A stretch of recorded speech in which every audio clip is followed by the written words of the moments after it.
have on the broadcast now. In fact, we are learning that government has gone on to rebut the Chief Minister's allegations. They have gone on to say that Siddaramaiah's complaint on less tax revenue is a reflection of the government's failure, in fact his government's failure to fulfill poll promises in Karnataka and unfair fiscal distribution. My colleague Pallavi continues to be with us on the broadcast. Pallavi, this back and forth, and when it is about this fiscal distribution that the centre is talking about against Siddaramaiah, how far do you think this fight is going to carry forward to?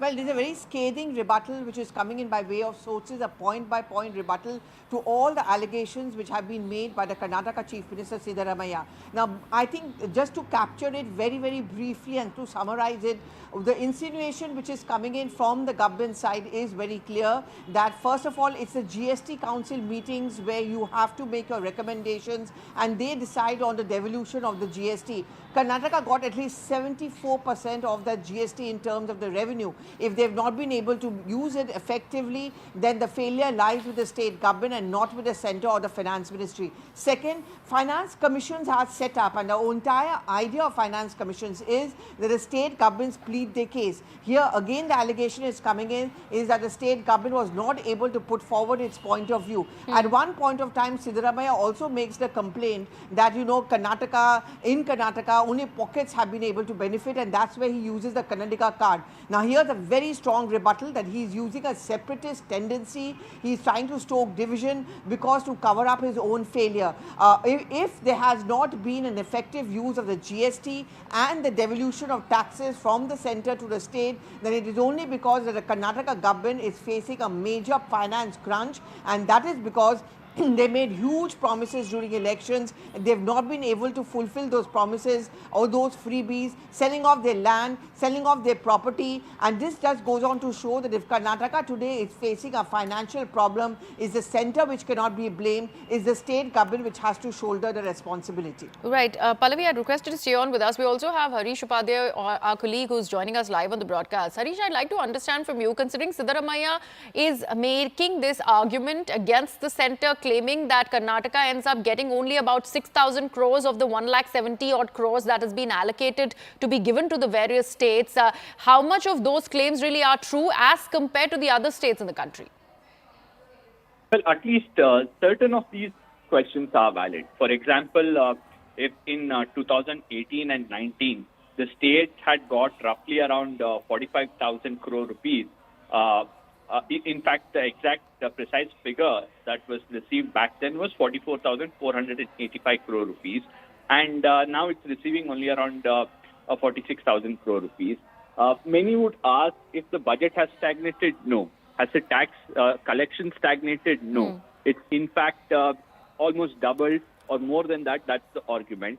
So why is the allocation to the state much lesser than what it was in 2018-19? That's one major question that the union government has to answer. We've forever seen the union government telling the states that it's the business of the finance commission to decide the devolution, and the union government has no role to play in it. The states are not willing to buy it. The other argument here is the other states, which clearly are contributing much lesser than some of the top states like Maharashtra or Karnataka, are getting more.